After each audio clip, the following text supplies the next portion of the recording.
Gbàgede Ìmọ̀ TV níbi wọ́n ti ń dábìí ẹ̀dùn tí wọ́n ń rọ̀ bí òwú. Gbàgede Ìmọ̀ TV láti ń gbóhùn sáfẹ́fẹ́ láti ń dábìí ẹ̀dùn tá ń rọ̀ bí òwú. Gbàgede Ìmọ̀ TV, Gbàgede Ìmọ̀ TV, ọgbọ́n ń bẹ, òye ń bẹ, ìdánilẹ́kọ̀ọ́ lóríṣiríṣi ní Gbàgede Ìmọ̀ TV. Ẹ máa wò ó, ẹ máa gbọ́. Mo kí gbogbo ojú tó wò mí káàkiri ayé, mo kí wa lọ́kùnrin lóbìnrin lọ́mọdé lágbà nínú ilé yìí. Mo kí wa pé a kú dédé àsìkò yìí, àsìkò ojú ọjọ́ ti rí. Ẹ̀dẹ̀ odò bí bò ló ti rí lọ́dọ̀ ti yín, ẹ káàárọ̀, ẹ káàsán, ẹ kúrọ̀lẹ́, ẹ káalẹ́. Ẹ kú dédé àsìkò tá a wà yìí.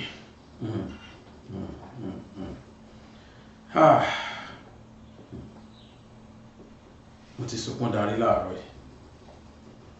Ẹkún tí mo sì ń sun ó ní ẹkún ìlú tá a wà nínú èyí tí wọ́n ń pè ní Nàìjíríà. Ọ̀pọ̀lọpọ̀ máa ń pè ní contraction. Wọ́n ní this country, this contraction called Nigeria. Mi kì í láìkí ẹ̀tàn bá sọ bẹ́ẹ̀. Ṣùgbọ́n ó jọ gàtè kò jọ gàtè. Ṣé kò ń fẹsẹ̀ méjèèjì jọ gàtè?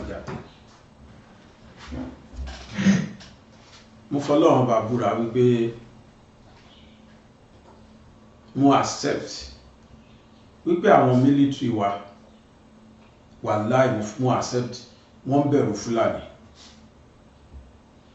Mo accept nìkan kọ́, mo accept pé àwọn Fúlàní ó ní agreement tí wọ́n máa ń reach pẹ̀lú àwọn olóṣèlú wa kí wọ́n tó dépò, káwọn olóṣèlú wa tó dépò.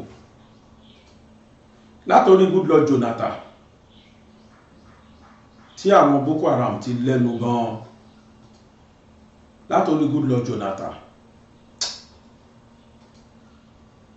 wọ́n lẹ́nu lọ́dọ̀ Fúlàní, àwọn tó jólóṣèlú lẹ́nu lọ́dọ̀ Fúlàní. Àṣírí kan ni mo fẹ́ tú fún gbogbo wa tí mo fẹ́ ká mọ̀ nínú fídíò tí mo fẹ́ ṣe àbí tí mo ń ṣe lọ́wọ́ yìí. I often ask, ṣé àwọn military wa ṣágbára wọn ò ká àwọn Boko Haram, ṣé kò ká àwọn Fúlàní herdsmen ni?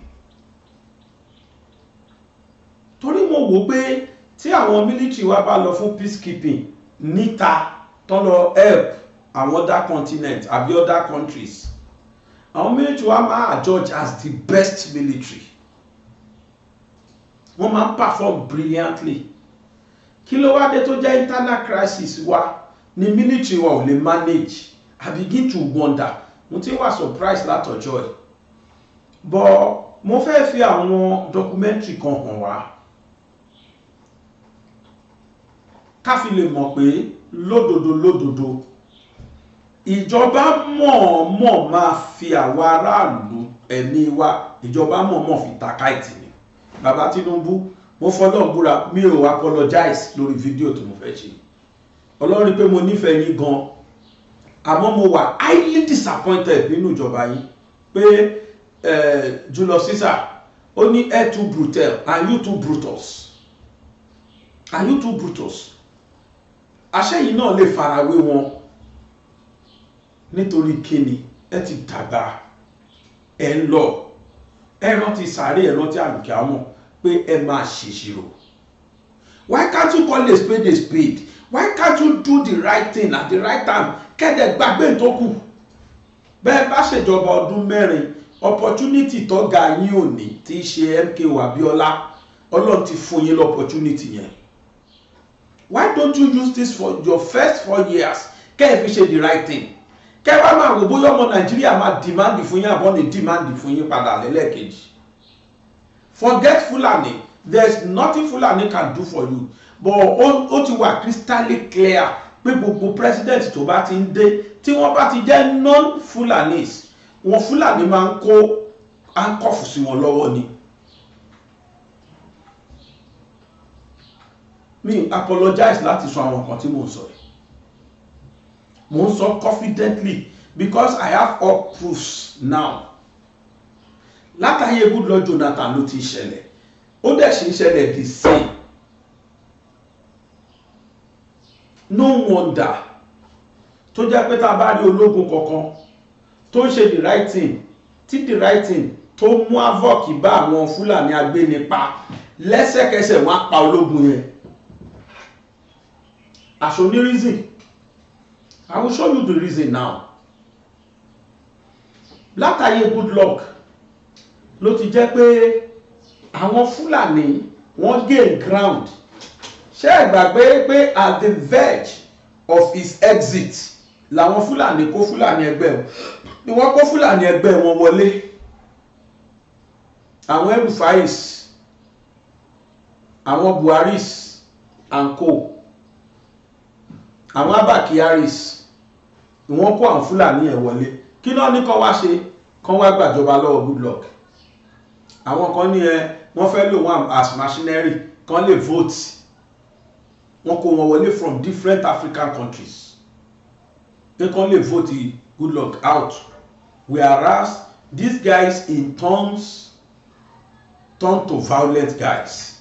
Wọ́n wá lè kọ́ọ̀bù wọn mọ́ according to what they said. But naturally wọ́n promise wọn ní pé lẹ́tí rọ̀ kí wọ́n máa bọ̀ Nàìjíríà. Wọ́n wá sọ Nàìjíríà di business entity. Àwa Nigerians wọ́n wá ń gbé bá wọ́n ń gbé àwo bó ṣe wọ́n wá gba owó ribiribi. Wọ́n wá tún display owó yẹn kárí o bẹ́ẹ̀ ṣe gọ̀ tó Nàìjíríà o ń tà fowó ibẹ̀ owó yín láì ṣe central bank. Ibi tá ti mọ̀ wípé Fúlàní ló ní Nàìjíríà, ibi tá ti mọ̀ pé ká gbàgbé ẹ̀ àwọn ìjọba ń fi ẹ̀mí wa, wọ́n fi security wa, wọ́n mọ̀ máa fi takite. There's nothing like security in Nigeria, and they will never provide security for us because of selfish interest tí wọ́n ní. Mo lè kú torí Tinunbu pẹ̀lú pé mo nífẹ̀ẹ́ Yorùbá nation, yet mo sì nífẹ̀ẹ́ bàbá yẹn tinútinú. But àwọn kan tí mo rí láti bí ẹnujọ́ mẹ́ta yìí ó jẹ́ kí n máa wà ilé disappointed bàbá. And I will not be miserly with my words anymore. Mi ní ṣe àwọn ọ̀rọ̀ sọ mọ́. Ẹ kúkú jẹ́ ká máa sọ gan, ká máa sọ ju abẹ́ǹkò.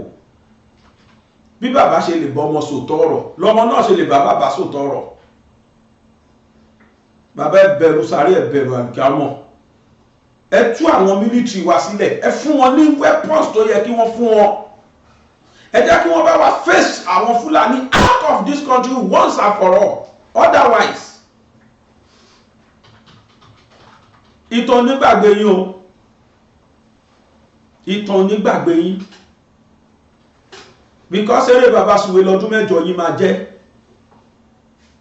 eré bàbá Suwe. Wọ́n á dẹ̀ pa bótò sí Yorùbá lára, wọ́n á pa ṣégè sí ọmọ Nàìjíríà lára, torí pé mo rí pé ẹ̀yin náà ti compromise pẹ̀lú àwọn Fúlàní. Why? Torí pé fẹ́ dé second term. Ó jẹ́ bànújẹ́ fún mi gan. Believe you me sincerely, mo ní hope nínú ìjọba yín gan tẹ́lẹ̀. Ṣùgbọ́n gbà tí mo wá ráwọn documentary tí mo rí, ó jẹ́ kí n máa mọ̀ pé oho betting ní tẹ́ exchange. Bẹ́lẹ̀ bá ti kó àfún ẹlòmí, bítọ̀ bá ti kó àfẹ́ lòmí, Fúlàní tí mo gbà tán máa wọlé wá, tán máa fún government ní instruction. This is what we want. If only you want to mount that mantle of leadership. Gbogbo ayé dẹ̀ ní ipò ọ̀gá hùn. Ta ni òun kò máa rìn láàrin street kí wọ́n máa yẹ̀lẹ̀ Mr. President. Wọ́n ní mọ́gbà tán máa buwọ́ lúwèé pẹ̀lú àwọn Fúlàní. Torí tí kì í bá ṣe bẹ́ẹ̀, why are you people doing this? Mo pariwo gbà ẹ kú tí lágbájá kú, kì í ṣe kú tó correct. Kò ṣe kú tó correct, wọ́n poison lágbájá ni. Torí pé nǹkan tí policy máa yẹn ó pa ṣégeṣége sí àwọn agbénipa lára. Ẹ wo ọmọbìnrin ọmọ wa aró ti lé, torí pé ọmọ yẹn lo fighter jet yẹn láti destroy wọn. Jẹ́wọ́ lẹ́tún ti ní kẹ́lómi lo fighter jet yẹn destroy wọn mọ́. Ó dẹni mélòó, ó dìgbì mélòó tẹ́tí ní kan ti ṣe bẹ́ẹ̀ mọ́. Bẹ́ẹ̀ bá rí ẹni fighter jet wá supply wọn ni, wá supply àwọn Fúlàní yẹn ni. Definitely security wa ti wà mortgage.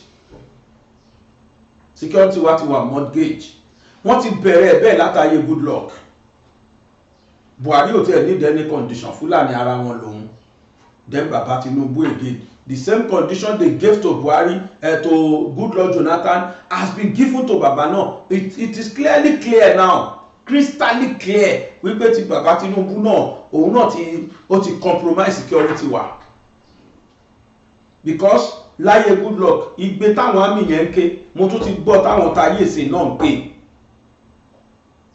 ní Benue tí wọ́n padà lọ destroy ìlétà yìí.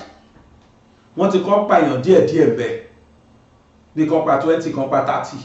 Ó ká gọ́fúnà yẹn lára, ó wọnú military barrack lọ pé lẹ́yìn kùlé yín bí ní àwọn Fúlàní ti dán kan tó yìí wò.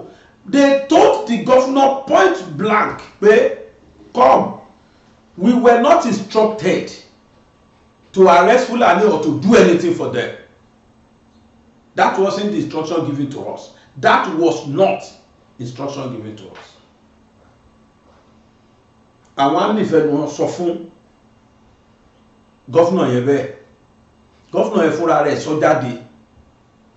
Why would any military man say that? Torí wípé the government of the day àwọn náà compromise ni. Ó ṣẹlẹ̀ bẹ́ẹ̀ láyé Goodluck, and I will bring the proof. So definitely ẹni bá ti fẹ́ dépò president nsìn, ẹni bá fẹ́ rúlu wa must be ready to compromise with the Fulanis. Must be ready to practice bazaar with our life. Kàn fàyè wa ta tẹ́tẹ́.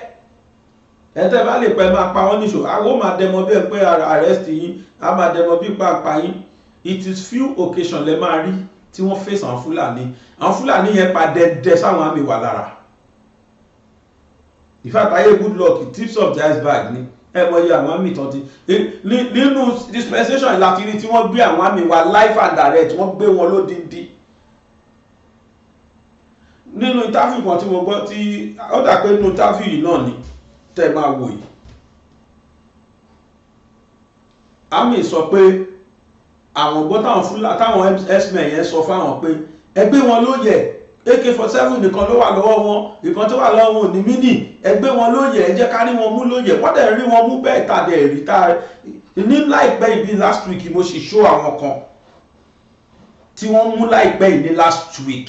Wọ́n kó wọn sórí ọ̀kadà, wọ́n dẹ̀ di ọwọ́ wọn mẹ́yìn. Àwọn military wa ń gbò jẹ́ pàtàkàrà náà kó lé wọn lọ́wọ́, ṣùgbọ́n tó wà lọ́wọ́ àwọn Fúlàní tó ń pè ó kọjá bẹ́ẹ̀. Ẹ̀yin ọmọ wa tẹ́ join Nigeria military, ẹ jẹ́ ya fúnra yín brain, ẹ ya fúnra yín ní brain sí kó ní kálukú pé ọmọ ẹ̀. Àwọn tó join military sí ẹ ya rore, because èmi rí pé mo ti rí ní ó ti dá mi lójú sí pé kì í ṣe pé wọ́n fẹ́ gbèjà wa. Wọ́n kàn fi lílọ tí wọ́n rán àwọn military wa kan lọ face ara bí wọ́n fi bojú ni kán lè sọ pé ìjọba ṣe nǹkankan. Ó ti lágbìmẹ́ntì tí wọ́n reach pẹ̀lú àwọn Fúlàní. Fúlàní ò ready, ìjọba ò ready láti combat àwọn insurgents. They are not ready. Bí wọ́n ṣe ń ṣe yẹn ọ̀tẹ̀ káwọn sáti ìjọba ṣe. Àwọn lílù níbi òkú wọn máa lólùpè gáde gángádì gáde gángádì dáadáa tó ń sọ ni pé kókù máa kú lọ káwà máa rí palajẹ gbánigbánigbáni. Kọ́ máa pa Nigerians lọ káwà sáti rí ìjọba ṣe, káwà sáti wà níjọba, kọ́ sáti mọ̀ páwà là rúùlù. Fúlàní bá ṣe tó ń wọ̀n. Ní 2014 wọ́n kó Fúlàní wọlé láti unseat Goodluck Jonathan, but ìbò 2015 yẹn Goodluck must lose. Okay, Goodluck fúnra ara ẹ̀ ó ti liaise pẹ̀lú àwọn Fúlàní nígbàtí Boko Haram ṣẹlẹ̀. Ẹ ṣáàjẹ́ máa rí ìjọba mi ṣe lọ débi wípé nígbà ayé tiẹ̀, nígbà àjọba ẹ̀, wọ́n kó àwọn àmì wa lọ láì fún wọn ní nǹkan tó máa fi jà. Àwọn kan wá yarí, gbogbo agbọ́ kéèsì yẹn, àwọn kan wá yarí nínú wọn láwọn ò lọ. títí suicide mission lẹ́rọ wà yìí ẹni ká lọ commit suicide lélẹ́yìí náà àwọn tó jẹ́ pé n tó wà lọ́wọ́ wọn kódà àwọn tí wọ́n jà World War II World War I wọ́n nírú machinery yẹn lọ́wọ́ ẹ̀yin náà máa fẹ́ tí yín gbọ́ bàbá gbogbo pápá ìbọn tó wà lọ́wọ́ Fúlàní ẹ̀ máa gbọ́ tó ń dún gbòjá àwọn West ló kó lé wọn lọ́wọ́ sọ fowó rà á ni ààrẹ helicopter tó jálẹ̀ fún wọn ṣé Nigeria government ò mọ̀ ní ṣé wọn mọ̀ bí káwọn Fúlàní wà ní àwọn Fúlàní ṣáà fi fóònù wọ́n fi ń communicate àwọn ẹbí tó ń gbowó lọ́wọ́ wọn why can't they be tracked látọjọ́ ẹ̀ kò sí Fúlàní kankan tó gba ransom tí kìí ṣe fóònù ló máa fi pe family kí làwọn Nigeria Communications Commission ṣe NCC what are they doing why are they not tracking those guys ìyí tí wọ́n bá tún wá ní mú tó hand over fún DSS every DSS pé kí náà ṣe fún wọn where are these guys bẹ́ẹ̀ dé police station wá ní ṣé Fúlàní ni àwọn entertain wọn kò ní instruction tọlọ́pàá gbọ́ army sọ pé wọn nìkan fèsì wọn wọ́n sọ fún gọ́fúnà bẹ́ẹ̀ kò ní instruction tó gbọ́ they wish to help us our life is at stake here wish to help us ó dẹ̀ wà nínú section 14 tí ń bá ṣì of Nigeria Constitution that the first major duty of a government is to secure the citizens of that country or of that community anybody tó bá ti ní government lòun tó ń wá heads of affairs the first duty is to secure to provide security are they providing any security ẹni bá fẹ́ kúkú gbóná kó wọ mọ́tò láti bí gbólóhùn lọ Àbújá mo ní fídíò kan bí máa padà ní kan play bóyá youth secretary general youth Afẹ́nifẹ́bi mo sọ fún yẹn tí ẹ̀hún tó jẹ lórí o torí pé where were they nígbà tá à ń pariwo pé kí Yorùbá kó tètè take action àwọn Afẹ́nifẹ́bi wọ́n tako Ìgbòho ní wọ́n ní kò sí tó jọ Yorùbá nation ọ̀gbẹ́ni tó bá gbé yẹn gbà tóun náà fojú ara ẹ̀ rí tójú ẹ̀ là tó jẹ bótóbótó yẹn ó lọ Àbújá ni ó ń drive lọ Àbújá olóòkan jọ ń dò díẹ̀ báyìí náà gbé o wọ́n fojú ẹ̀ mọ́ ṣe gè ẹ̀kọ́ tó náà tó yẹ náà tó ṣẹlẹ̀ màá ní kọ́ńpìlì ẹ̀ ká lè mọ̀ pé our lives are not totally safe in this country anymore must we continue like this ẹ wo Ibrahim Traore nígbà tó jára ẹ̀ pa pátá tí o tó dáhùn gbogbo consequence look at what's happening in this country now any west any tó gbé òyìnbó kan á ní kan get out ẹgbẹ́nu sọ̀rùn ẹ fi wálẹ̀ ẹjẹ́ àbàtì ìlú wa wọ́n plan fún báyìí at all cost wọ́n fẹ́ mú ọlọ́run dẹ̀ ní fún wọn mú tó rán ṣe bẹ́ẹ̀ fún ọmọ Gaddafi wọ́n ṣe bẹ́ẹ̀ fáìmọye African leaders tí wọ́n ready to take the bull by the horns those that are ready to help us in our continent America máa pa wọ́n dànù pàkúpa ni wọ́n parọ́ irọ́ àdápa wọ́n pa mọ́ wọn wọ́n dẹ̀ pa wọ́n dànù wọ́n ti try láìmọye gbà fún Ibrahim Traore ibẹ̀ tójú ti là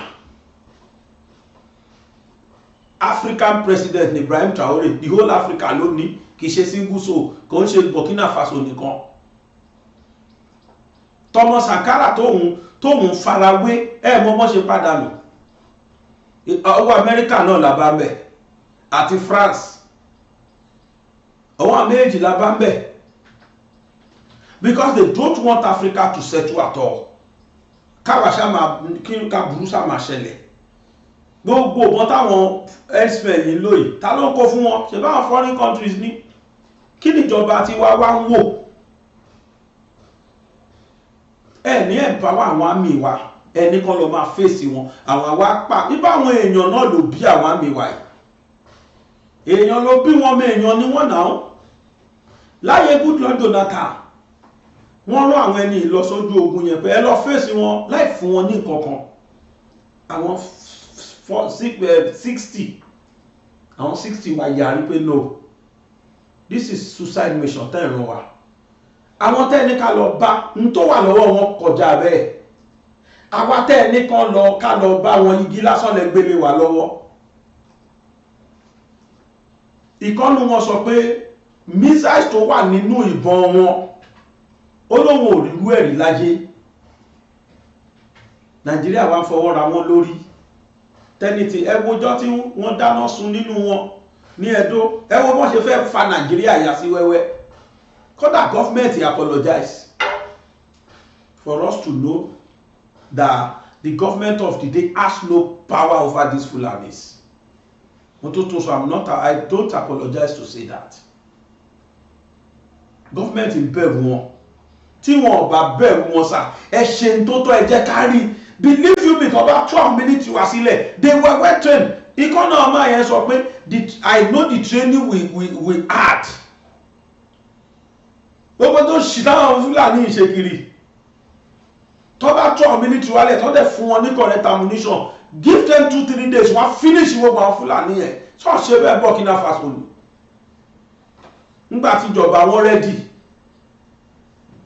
Tíjàpá wọn ready pé yes, this time around mi ìfẹ́ tó jẹ bẹ́ẹ̀ mọ̀ nílùú wa. Tí mo gbàjọba yìí, military wọn gbogbo tó jẹ́ Boko Haram fẹ́ finish. Wọ́n finish wọn now. Wọ́n finish wọn now.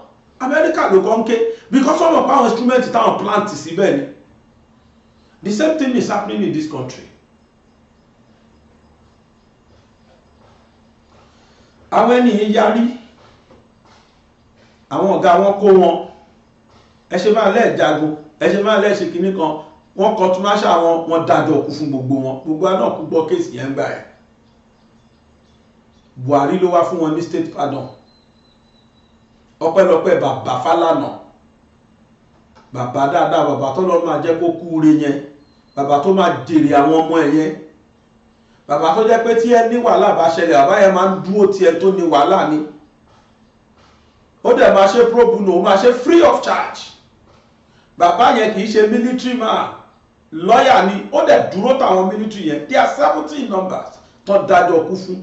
Bàbá yẹn dẹ̀ dúró tí wọn látàyè Goodluck tó fi dáyé Buhari until tí wọ́n grant gbogbo àwọn 70 yẹn ní state pardon. Wọ́n kọ́kọ́ change ẹ̀ sí 10 years imprisonment. Bàbá yẹn ò tún gbà, bàbá yẹn ò tún relent. Later nígbà tí wàhálà pọ̀ lọ́dọ̀ Buhari ó grant wọn ní release, ó fún wọn ní state pardon. Wọ́n wá lórí pé kí military reinstate wọn padà, kán reinstate wọn padà, kán fún wọn ní rank wọn, kí wọ́n dẹ̀ san gbogbo owó wọn, kán fún wọn ní discharge certificate pé àwa la dá yín dúró o, certificate pé staff lọ́dọ̀ wa rèé o àti retire yín, kán dẹ̀ fún wọn lówó wọn.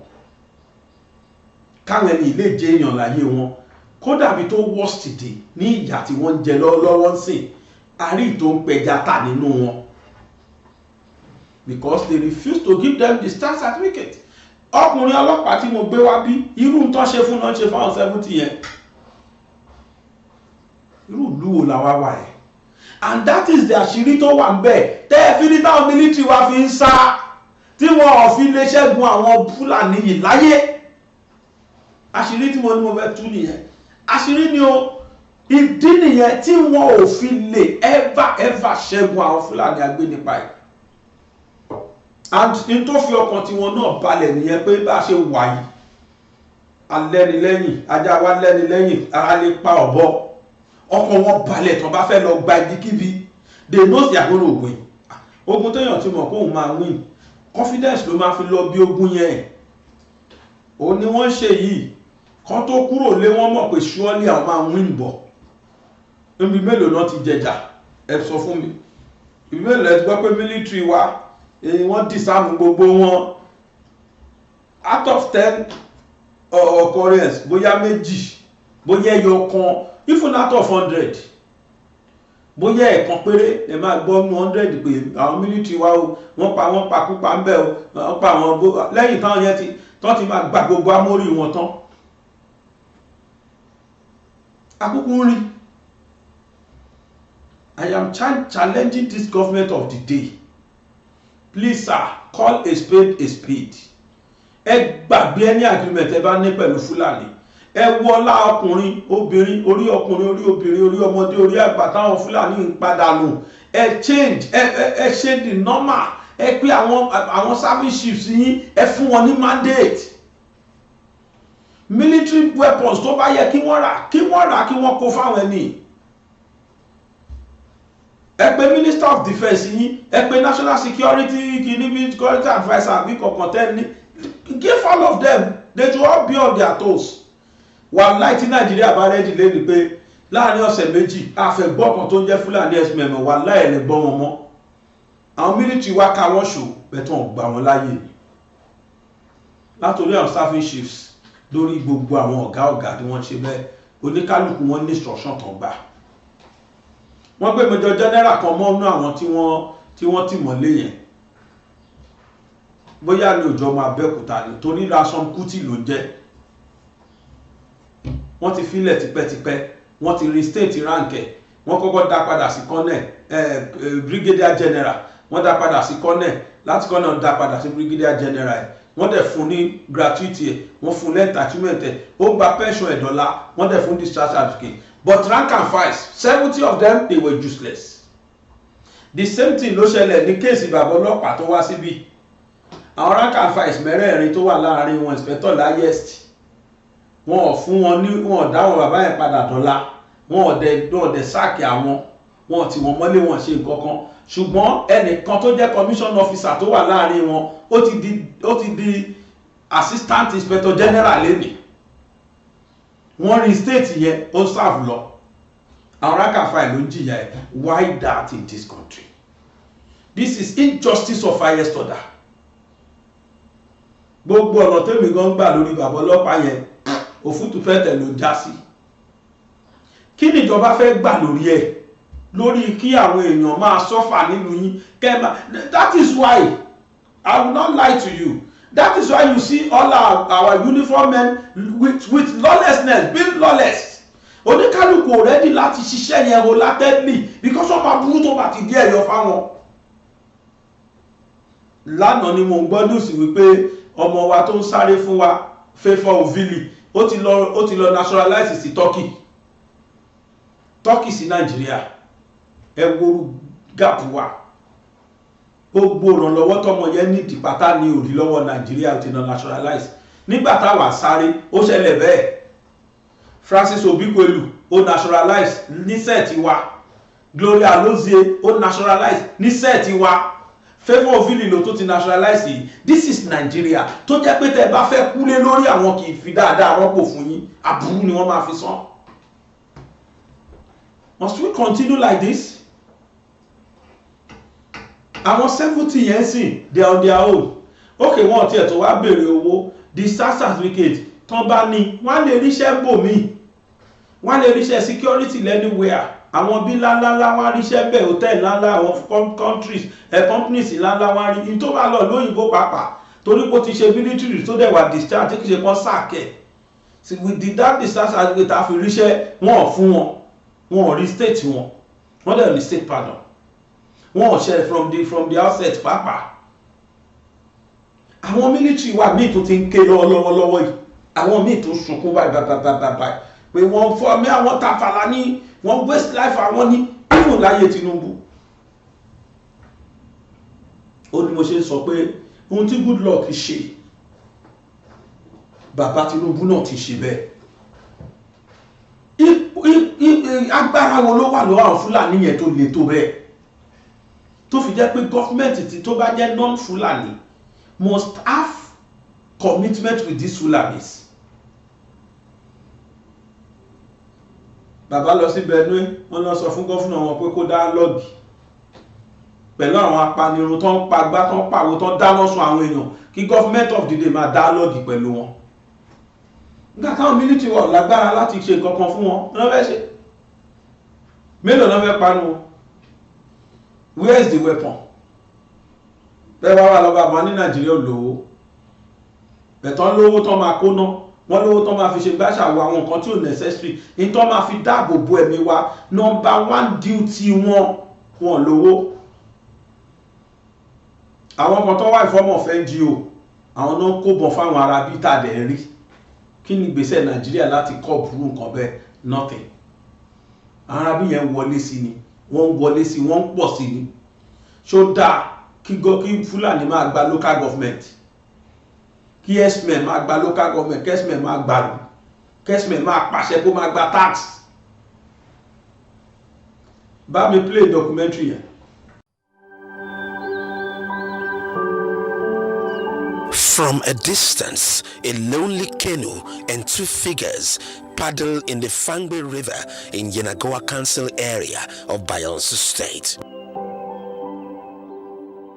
The water is quiet, save for the meaningless chatter of happy children as the weary fishermen approach the shore.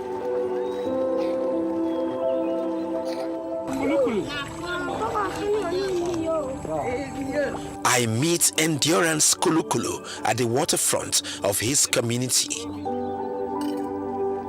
After toiling all day, all he gets is this dangling fish, struggling for survival.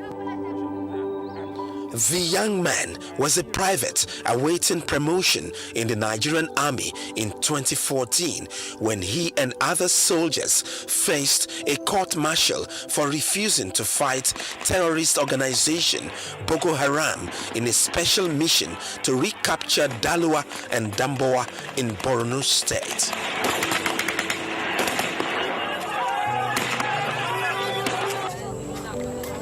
Endurance Kulukulu is willing to share his experience with me, and of course that painful disengagement from the Nigerian army. Went to Damboa, Goza, Polka, Atagara, Gava 1, Gava 2, all those places we walk around. We went to Gamburu Gala, Meduguri, Mariti, close to Shad. We have been dealing with them, not on the equipment that they did not give to us to go and fight. So what we use is only yilos. What we need before is APC. I'm alive today, I'm even thanking God. We enter in an ambush. We lost about 21 men. 2 by 19 is what we lost that day. So we now say they should give us this weapon to fight those deadly sects. They refuse to give us. So we say, except they give us that thing, we cannot go and commit suicide.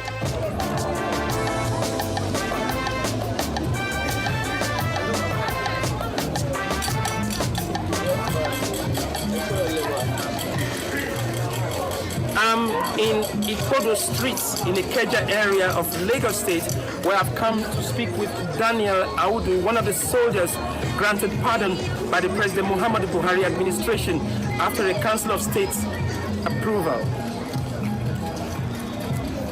Nigeria is not being fair to us.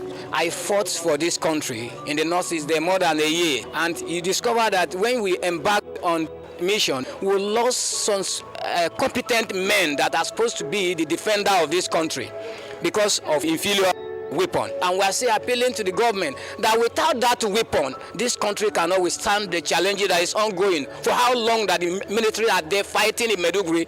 If we are being given the appropriate weapon, fighting Boko Haram won't take us more than 6 months, because I know the training we had. Sunday Godwin was a private at the time of the incident. Now a pastor, he lives in a remote part of one of the southwestern states of the country. The army authorities charged a total of 58 soldiers with mutiny and were sentenced to death by a court-martial in December 2014 for demanding weapons when the general officer commanding the 7th Division of the Nigerian Army visited a military camp in the war zone. 12 soldiers were earlier convicted and sentenced to death in September of the same month, raising the number to 70 on death row. That's in 2014, December 17. We were given death penalty by firing squads. We were moved to Kirikiri prison. The death sentence was now commuted to 10 years imprisonment.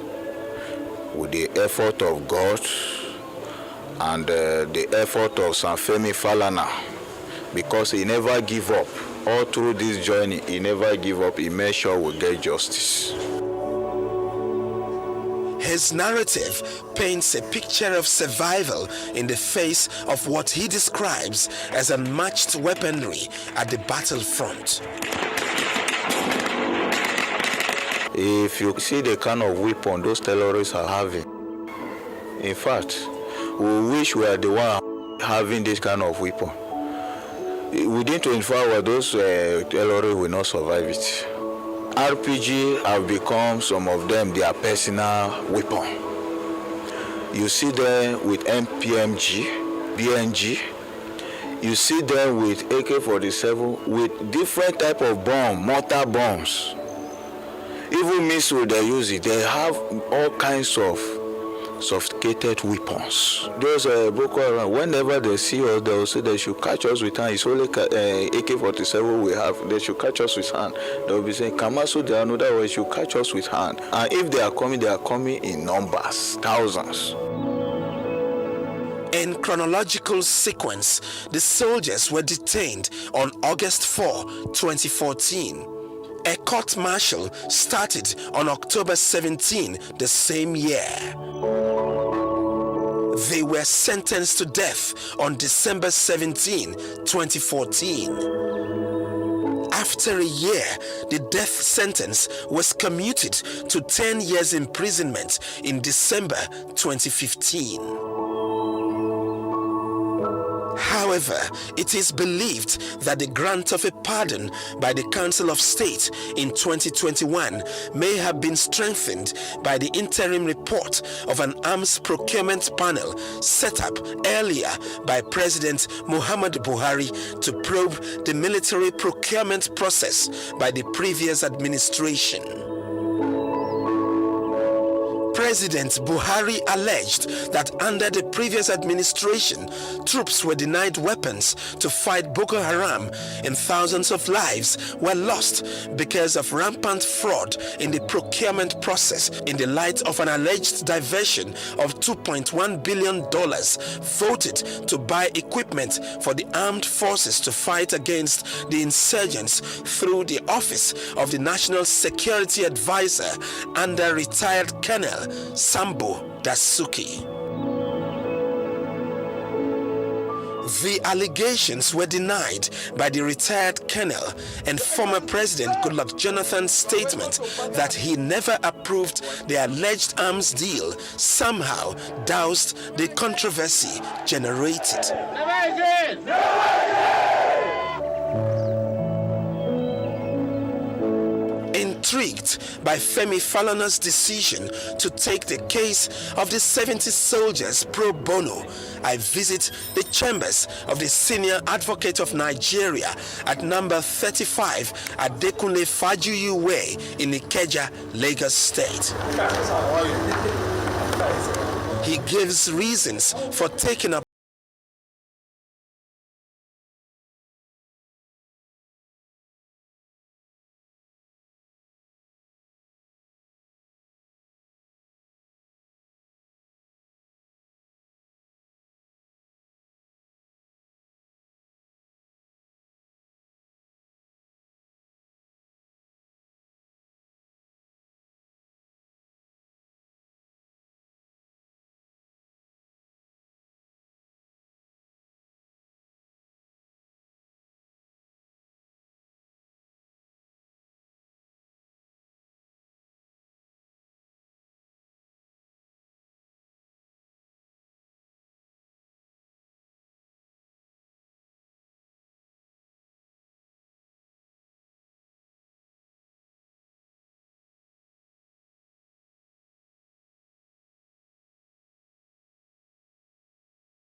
discuss with our client and say, why not? Give us our discharge certificates and pay us our terminal benefits so that we can, go back to the society. We have been in that battle for over 2 years. No explanation has been offered. No reason has been adduced for not paying them their terminal benefits. Up to now. They had served 10 years in jail, but a reintegration into the society as civilians has not been easy, as a non-release of their discharge certificates has proven to be a stumbling block to their economic survival. Rescued by the heavens, a soldier's tale in the line of duty is a story of faith, perseverance, and the enduring power of hope. Its author is one of the 70 soldiers disengaged from the army, but grateful to be alive to tell the story. Muhammad Buhari, former president, gave us pardon July 2022. Ourselves and other senior officer. The senior officer has collected his entitlement, General Kuti. He has collected his entitlement since then till now. In fact, as we are now, we cannot even secure a better job anywhere. Wherever you go, they request for your discharge certificate. And at this time, we are still here. We couldn't get our benefit. Our children cannot go to school. The other day, one of our colleagues fell sick. We have to start begging money to treat him. I wanted to join a security company, but when I go there, I told them I am a military personnel. They asked me, where is your discharge certificate? So for that, I couldn't get the job. Since then, no job, no nothing. In response to human rights lawyer Femi Falana and the 70 soldiers, the director, Army Public Relations, Major General Onyema Nwachukwu, sent a message. Quote, "The situation as it presently stands concerning the 70 Nigerian army personnel who were granted presidential pardon after being tried for mutiny and sentenced is that they remain discharged from service and to be paid discharge benefits. There is, however, a lacuna here because the official gazette of their pardon did not publish their service numbers alongside their names, and the concerned personnel have not physically presented themselves to the Department of Personnel Management of the Nigerian Army to fill the necessary forms and to comply with other protocols for their discharge. They need to physically report to the Department of Personnel Management with their identification cards and other relevant service documents to complete the procedure for discharge." End of quote.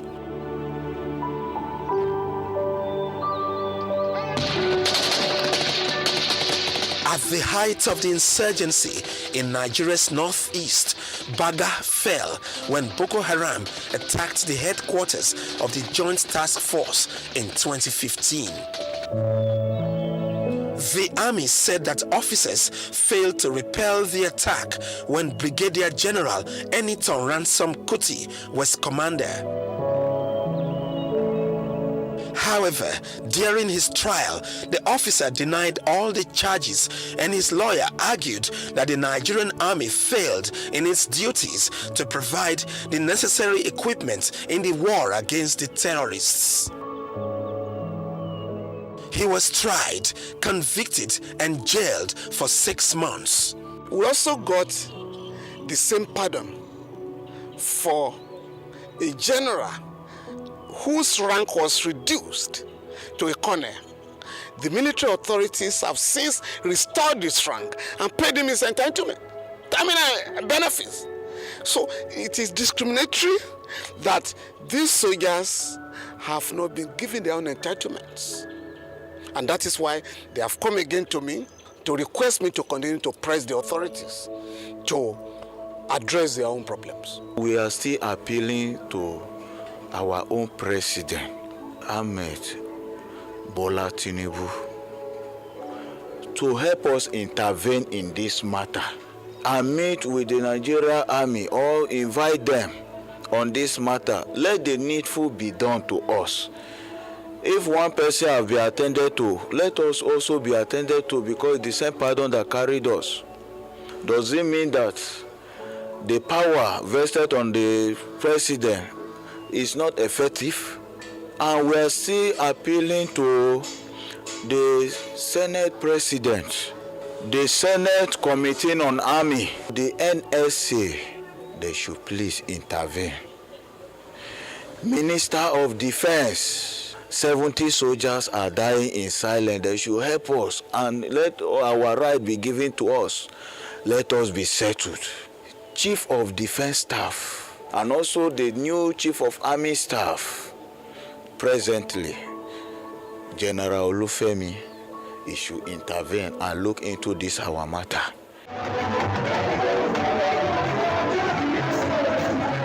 While the 70 soldiers appealed to Aso Villa, General Ransom Kuti had since gone to church for a Thanksgiving service to celebrate what could be described as absolute freedom. The general's Thanksgiving is a subtle reminder of the predicament of the 70 soldiers seeking equal treatment from the Nigerian army. They hope for good news from the army headquarters in a period of harsh economic realities in the country. In the meantime, Nigerian troops have been recording a string of successes in the fight against the terrorist organization in the north, perhaps in sharp contrast with the situation 11 years ago. In 2014, we had some restrictions in getting equipment from our foreign partners. But now, because of the professionalism of our force, they have no more concerns selling us equipment. So now we have grown in our equipment holding, ranging from aircraft to military platforms. And this has brought about overwhelming military force and pressure on the terrorists. And as you know today, we have over 120,000 terrorist combatants that have surrendered. That is in the northeast. We presently have surrendering going on in the north central as well as in the northwest. Forgiveness is an attribute of the divine, and that the Council of States demonstrated in 2022. And as I stand at the base of the unknown soldier whose heroic exploits at war is the very essence of the annual Armed Forces celebration and Thanksgiving Day, 70 Nigerians come to mind. Their plea is for the Army to release their terminal benefits and discharge certificates to ease their troubles as they gradually get used to life outside the barracks. Their sufferings should nudge on the conscience of the authorities concerned to do what is right. La fi mọ bá ilẹ̀kẹ̀ la fi mọ jòyè èdè wa làmì ìdánimọ̀ wà. Pẹ̀lú ìgbìyànjú kí èdè Yorùbá kó má dohun ìgbàgbé kó má dohun àfìsẹ́yìn tí egun fi sọ. Ọ̀mọ̀wé Gbénga Fágbọ̀nú ti kó jáde.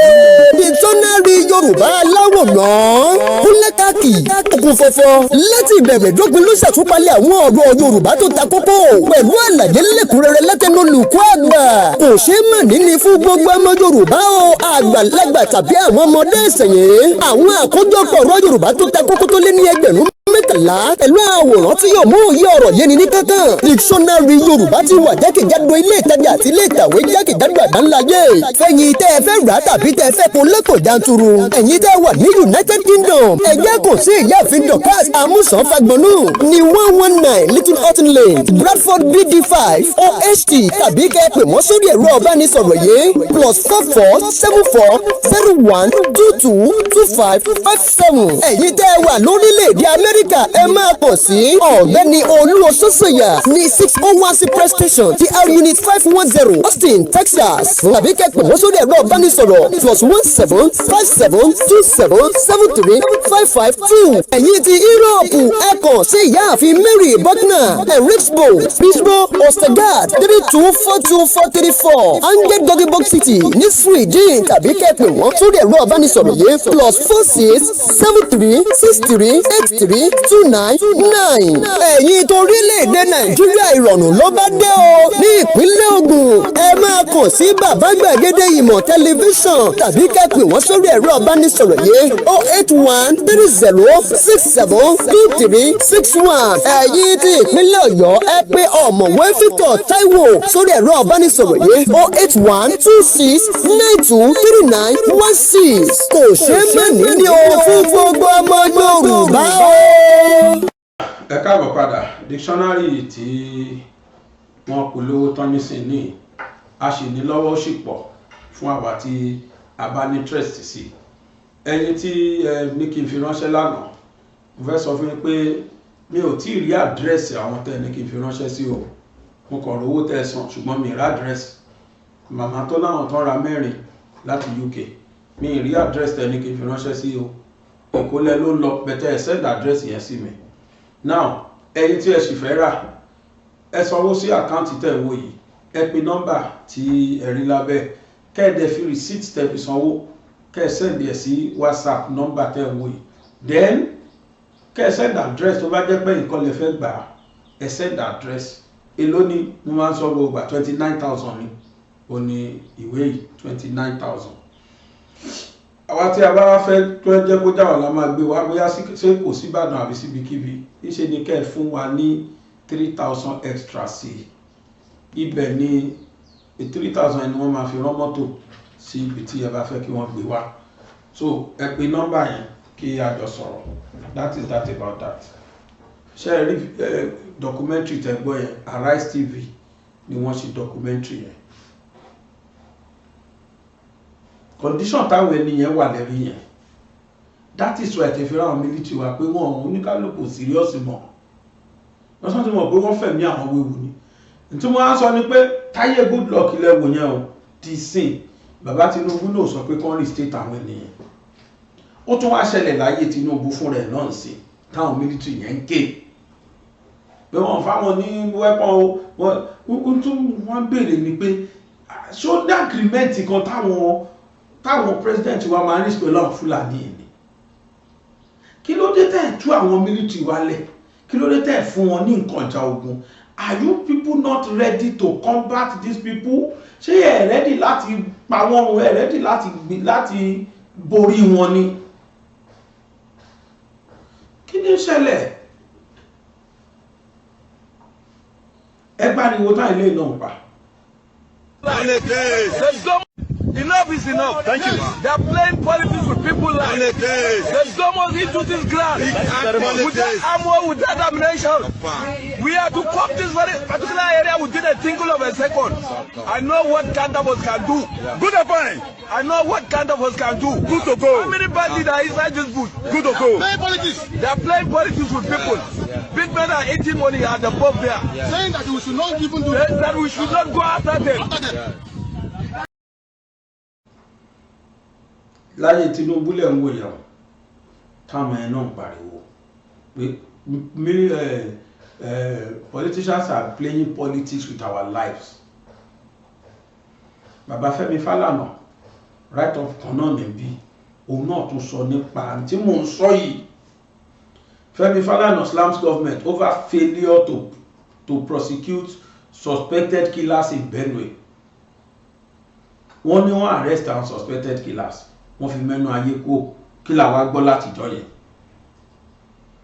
tí bàbá Fẹ́mi Fálànà sọ̀rọ̀ o.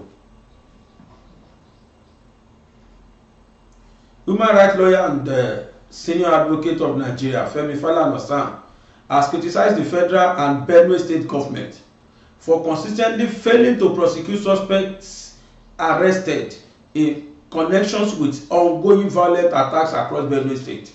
In a statement issued under the platform of the Alliance on Surviving COVID-19 and Beyond ASCAP, which each year Fálànà lamented that although hundreds of suspects have been arrested over the years for crimes ranging from illegal possessions of firearms, of mass killings and kidnapping, most of them are never charged or brought to trial. The legal luminary reactions follows President Bola Ahmed Tinunbu's recent visit to Benue during which he directed the Nigerian police force to arrest and prosecute all those involved in the latest wave of violence in the state. However, Falana described the president's order as potentially symbolic, pointing out that previous arrests had not led to convictions or justice for victims. Ntí mò ń sọ gbọgbọ ni, ntí mò ń wílé, kódà kẹrí wọn mú, àwọn yẹn kàn máa rẹ́rìn ni, tó náà ti mọ̀ pé ìgbòlẹ̀ fẹ́ gbà wọn lọ, ajá wọn lẹ́ni lẹ́yìn ò pọ̀ bọ̀, wọ́n mọ̀ páwọn lẹ́ni lẹ́yìn, wọ́n mọ̀ páwọn láwọn èèyàn, wọ́n mọ̀ páwọn ní bàbá gbẹ̀jọ́. Here we are, àwọn ọmọ ìlú wa dàbí ọmọ òun kan tàbí ọmọ aláìlóbìí. We on our own. Ẹni orí yóò dílé ń gba DSS leader náà kọ́ ni àbí FCC chairman tó ti lè máa sọ fún wa pé kó ní kálukú DSS ni kó ní kálukú lọ máa secure ara ẹ̀ personally. Ó wà nú ẹ̀ fídíò wà ń bẹ̀ nígbà tí ìyẹn ti lè máa sọ̀rọ̀ wọ́n kújọ wà ń jọba ni pé ẹ secure ara yín o. It means they've seen it. The government of the day is not ready to secure us. And it means government has failed on their object clause. The object clause of any government is to provide security for the citizens they are ruling. That is the major object clause. That is their major duty. What that section 14 in Timin by me say? When the government tó bá ti fail lórí security, the government has failed woefully. Forget anything tó ń kí government yẹn ṣe sílùú. If you failed in security, you fail in law. Ó dàbí maths and English ni. Kéèyàn ní A1 nínú gbogbo iṣẹ́ tó kù tó bá ti fail in maths and English, you fail in all. Àfi kó lọ retake. If you fail in security, you failed in all. Baba, the greatest challenge the lè jẹ́ ẹ gbogbo àwọn èèyàn ṣe pariwo pa afẹ́ lọ because the security has failed. Ẹ gbàgbé anything second term tẹ́ bá ṣe dáadáa gbogbo aráàlú ló máa demand fún second term yìí. Ibrahim Traore kò plan kó máa pẹ́ tó yìí nígbà tó ṣe dáadáa gbogbo aráàlú ya wèrè tí pé bó ló lọ bí kan wá bá tó ṣe tán.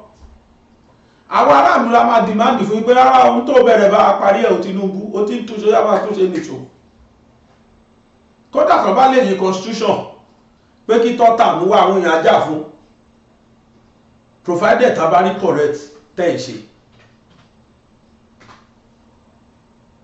You don't need to seek for second term. We are going to give you second term. Tẹ́ ẹ bá ṣe ń ta fẹ́. That is does it. But unfortunately, Fúlàní ò jẹ́ rí nǹkan kan ṣe. Kí ló dé tẹ́ jara yín kò lára wọn? Kẹ́yìn náà ṣe normal. Kẹ́ ṣe kan táràlú fẹ́, káràlú yéké. Over equip àwọn military wa. Give them order, finish them. Forget anything. Kò tí ya wèrè. Kí ló fẹ́ ṣẹlẹ̀? Finish every one of them. Talk about anybody with weapon. Finish them. Iṣó tí ẹ̀ ṣe rí ṣó ṣe gbọ́ nílùú tó lọ́ba tó níjòyè. Look at the way these Fulanis were displaying owó tí wọ́n gbà lọ́wọ́ àwọn èèyàn. Wọ́n tún tijú. Wọ́n tún wá display ẹ̀ kárí. Ẹ̀wọ̀ owó náà tó yìí kì í ṣe pépà o. Owó ni wọ́n tò tẹ́ rí kì í ṣe pépà. Look at láì ṣe central bank. Àwọn stark illiterate. And these guys are not Nigerians. Wọ́n wọ Nigeria wá make owó mọ́ wa lára. Kí ló wá fi make owó yẹn? Kí lọ́jà tó ń tà? Ẹ̀mí èèyàn. Àwọn tó bá ti jí gbé. Ṣó ṣe gbọ́ mi? Ṣó yẹ ká máa rírú nǹkan yìí ni? Ìtìjú ni o. Look at them. They are living the kind of lifestyle tó wù wọ́n. Ní tọ́kì ní àná láyé Buhari tí Emefiele change owó wàláhì wọ́n dídì gbé owó yẹn wọ́n new note wọ́n dídì lọ fi ká àwọn Fúlàní ìmọ̀ni tí wọ́n gba ojú à lọ́wọ́ wọn. Who is fooling who? Who is fooling who? kí la ṣe fún yín ẹ̀yin tẹ́ wà níjọba kí lẹ ṣe wà, and that is why everybody fi ké pé we want to leave this Nigeria. It is not normal anymore láti máa bá Fúlàní gbé country kan náà. nígbà tá à ń kígbe ńjọ́ kìíní àná àwọn Afẹ́nifẹ́re wọ́n wà nínú àwọn tán against wa, wọ́n wà nínú àwọn tán against Ìgbòho, bọ̀tọ́ pé kan nínú wọn òun náà fojú ara ẹ̀ ó fẹ́nu ara ẹ̀ sọ tójú ẹ̀ rí. Kódà wọ́n tún ránṣẹ́ wọ́n tún sọ fún pé ní Oǹdó nìkan àwọn ní tó 7 camps, ní gbogbo ilẹ̀ Yorùbá àwọn ní tó 300 camps táwọn camp sí táwọn wà àwọn x-men. ní láìpẹ́ àwọn tó ń bọ̀ iṣẹ́ tí wọ́n rán ní sí gbogbo Yorùbá ó dẹ̀ jẹ́ nínú tójú ẹ̀ rí. ẹ jẹ́ kí n fi ọ̀rọ̀ ẹ̀ kásẹ̀ lẹ̀, ìfẹ́ fọ̀rọ̀ ẹ̀ kásẹ̀ ṣe mẹ́sẹ̀jì tèmi lẹ̀. àṣírí nǹkan tẹ́ ẹ fi rí táwọn military wa ò fi wà active nìyẹn o. nǹkan tí ò ṣe lè jẹ́ káwọn military wa kí wọ́n combat àwọn kí wọ́n conquer àwọn x-men yẹn nìyẹn. nǹkan tí x-men ò ṣe lè kúrò Nàìjíríà nìyẹn. àṣírí ibẹ̀ ni mo tún fún yín yẹn. They were not allowed. wọ́n gbà wọ́n láyè. àwọn aráàlú tó gbèjà ara wọn 9 péré nínú wọn ni wọ́n pa ní Ẹdó. Mọ̀ bọ́n ṣe fẹ́ fa íńtánẹ́ẹ̀tì yá. ìjọ́ wo lẹ ti gbọ́ pé ìran míì lọ sí north tó lọ ń gbé wọn, tó lọ ń pa wọ́n run, tó lọ ń dáná sun wọn, tó lọ ń yìnbọn fún wọn? àfàwọn ni wọ́n wá ṣe bẹ́ẹ̀ ṣáà jẹ́rú fún wọn ni. Are we slaves under them? Allah ní Yorùbá lókè kò sí yàtọ̀ sí ìgbà tí Buhari gan wà ń bẹ̀. kò yẹ kó rí bẹ́ẹ̀ o, kò yẹ kó rí bẹ́ẹ̀ o. ìjọba bá wà kàn ṣe sí. I rest my case. My name is Prince Enola Ojajuni, the National President of Afenifere National Youth Council. To all the leaders of the Yorubas presently, the OPC leader and all the present leaders of the Yorubas, it happened to occur on the 17th of February. I have a meeting in Abuja with Abuja Chambers of Commerce. Unfortunately, my flight was scheduled for Tuesday, and I just have to be in Abuja on Monday. Like I said, we proceed on that journey on that fateful Monday. It was a black Monday, a Monday that I will never forget in my life. A Mondays of sorrow, a Mondays of agony and pains, because what I went through, it was the grace of God, àánú, mercy of God, àti gbogbo àwọn òṣàlẹ̀ Yorùbá. It has saved me for that terrible experience. And what happened to me, I doubt it can happen in Borno State, in Katsina, in all the northern part of this state, because I believe the Yoruba, what our leaders have said, no Yoruba can go to part of the north and kidnap the emir or any leaders of the northern part. So as a result of this, I think urgent needs to be taken in order for us to stop this ungodly attitude of Fulani X-Men, because I was signaled by Fulani X-Men. Like I said, on that 17th, when we get to Ondo State, I'm from Ondo State, after Ikare, the journey was smoothly and we proceed to a town called Akumo. It was after 3 minutes between Akumo and the Nigerian military checking point. In fact, just 3 minutes between Amateku and the Nigerian military checking point, there will be ambush. 19 bullets were thrown in my car, and I sustained 2 bullets AK-47 in my bubble, and other vehicle that was coming from Abuja, other going to Osun State, was ambushed. Along the land were 9 in number that was kidnapped, and we started that journey. The journey was, I was bleeding seriously. When we trekked, the incident happened around 1:44 in the afternoon. It was 10 p.m. before we stopped trekking in the bush. We were just trekking without no destination. It was after the second day that they gave us access to our food. So I was the only one that have phone, because my phone and my laptop, iPad was in my travel bag at the front of the car. So they never knew they went through my profile. So they just call me, we know you are the leaders of our Ferry. You see your ID card, you go and stay there, you are a special person. All of you, they just decided to put us separately. And after they asked me to call my family, the first person I called, it was my wife. I told my wife, and I instructed the National Secretary of Afenifere that it should release a press statement that I was kidnapped on my way to Abuja and I sustained bullet injury. That was how we started that journey for 12 days. No food, no medical care. Every day we were subjected to torture. In fact, because I just have to come because medically I'm not fine. I was released on the 1st of March. My phone was being tracked.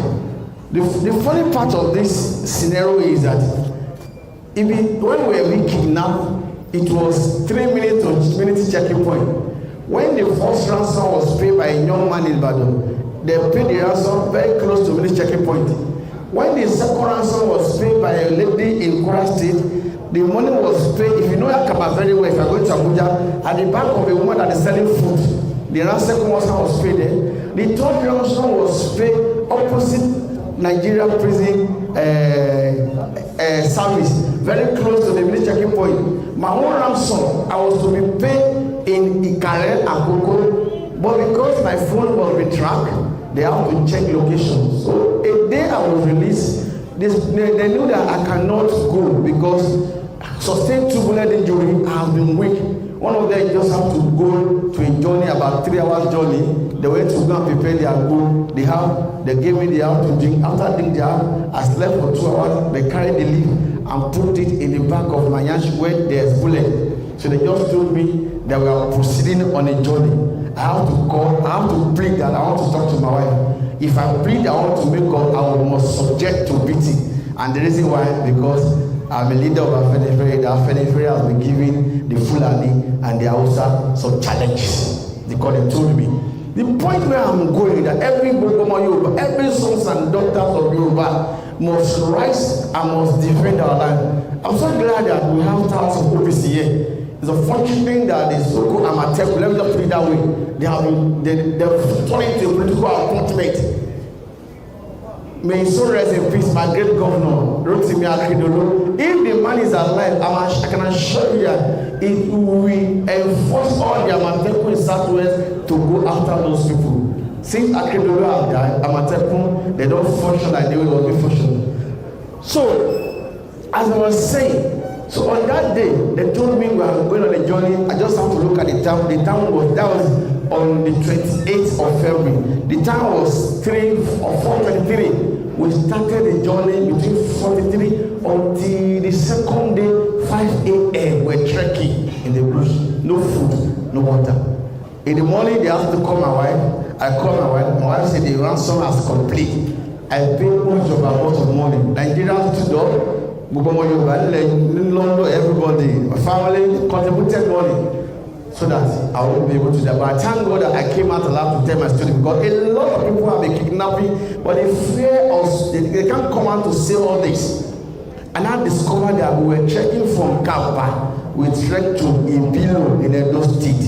Ibilo in Edo State, I have the authority to say is the whole of the Fulani who are kidnapping or terrorizing us in Southwest. In fact, that day, my wife and my younger brother with the Nigerian Foreign Service, they counted about 5 new motorcycles that was trailing them to the bush, and the money was paid again very close to Nigeria military checking point. So definitely something is going on between our sons and these people. The money was paid. After the money was paid, I was released on the 1st of March. Then they took me to Ikare General Hospital where the first surgery was commenced and the second surgery was done about 2 weeks ago. But my message to Southwest Governor, because their first priority is to protect life and property. A place where there's insecurity, there's no how you can create jobs, there's no how investors want to come to that state. No matter how the potential of resources you want to have, nobody will come and invest. I have a message for Ondo State Governor, very important.